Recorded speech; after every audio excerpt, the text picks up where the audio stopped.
உண்மையை சொல்லி நன்மையை செய்தால் உலகம் உன்னிடம் மயங்கும். நிலை உயரும் போது பணிவு கொண்டால் உயிர்கள் உன்னை வணங்கும். உண்மை என்பது அன்பாகும், பெரும் பணிவு என்பதும் பண்பாகும்.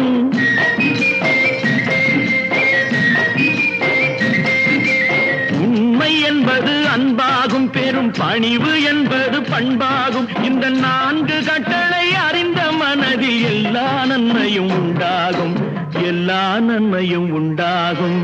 6 மனமே 6 அந்த ஆண்டவன் கட்டளை 6. 6 மனமே 6 அந்த ஆண்டவன் கட்டளை 6.